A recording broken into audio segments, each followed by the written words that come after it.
ಪಕ್ಷಾತೀತವಾಗಿ ಎಲ್ಲರೂ ಹೊರಟ್ಟಿ ಸಾಹೇಬ್ರ ಫಂಕ್ಷನ್ನ ನಮ್ಮ ಫಂಕ್ಷನ್ ಅಂತೇಳಿ ನಾವು ಎಲ್ಲರೂ ಆಚರಣೆ ಮಾಡ್ತಾ ಇದ್ದೀವಿ. ಹಂಗಾಗಿ ನಮ್ಮ ಶಂಕರಣ್ಣ ಅವ್ರ ಮುನ್ನೋಳಿಯವರ ನೇತೃತ್ವದಲ್ಲಿ ಅದರ ಜೊತೆಗೆ ಎಲ್ಲರೂ ಸೇರಿ ಈ ಕಾರ್ಯಕ್ರಮದಲ್ಲಿ ಹೆಚ್ಚಿನ ಜನಸಂಖ್ಯೆ ಸೇರಬೇಕು, ಹೆಚ್ಚು ಜನ ಈ ಕಾರ್ಯಕ್ರಮಕ್ಕೆ ಆಗಮಿಸಬೇಕಂತ ಹೇಳಿ ಎಲ್ಲರೂ ತಯಾರಿ ಮಾಡ್ತಾ ಇದ್ದೀವಿ. So I am hopeful this would be one of the historic program for him. ನಮ್ಮದು ಇಡೀ ಹುಬ್ಬಳ್ಳಿ ಧಾರವಾಡ ಜನತೆ, ಕರ್ನಾಟಕ ಜನತೆ ಅವರಿಗೆ ನಾವು ಒಂದು ನಮನ ಸಲ್ಲಿಸಬೇಕು. ಅವ್ರು ಕೊಟ್ಟಿರ್ತಕ್ಕಂಥ ಸರ್ವೀಸು, ಅವ್ರು ಮಾಡಿರ್ತಕ್ಕಂಥ ಸರ್ವೀಸು ನನ್ನ ಪ್ರಕಾರ I always feel that he is simple living and high thinking person. So he is always lived his life like a true Gandhian. ಅವರಿಗೆ ನಮಗೇನು ಖುಷಿ ಅಂದರೆ 45 ವರ್ಷ ಇನ್ನು. Actually if he sees his term is 48 years.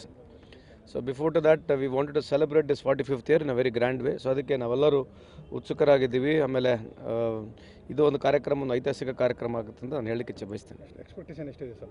ಹೇಳಿದ್ವಲ್ಲ 15-20 ಜನ ಕನಿಷ್ಠ ಬರ್ತಾರಂತಕ್ಕಂಥದ್ದು. ಮುಖ್ಯಮಂತ್ರಿ ಶಾರ್ಪ್ 4 o'clock ಮುಖ್ಯಮಂತ್ರಿ ಸಾಹೇಬರು ಬರ್ತಾರೆ, ಉಪಮುಖ್ಯಮಂತ್ರಿಗಳು, ಎಲ್ಲ ಸಚಿವರುಗಳು, ಮಾಜಿ ಮುಖ್ಯಮಂತ್ರಿಗಳು, ಎಲ್ಲರೂ, ಹಾಲಿ ಸಚಿವರು, ಮಾಜಿ ಸಚಿವರು ಎಲ್ಲರೂ ಬರ್ತಾರೆ.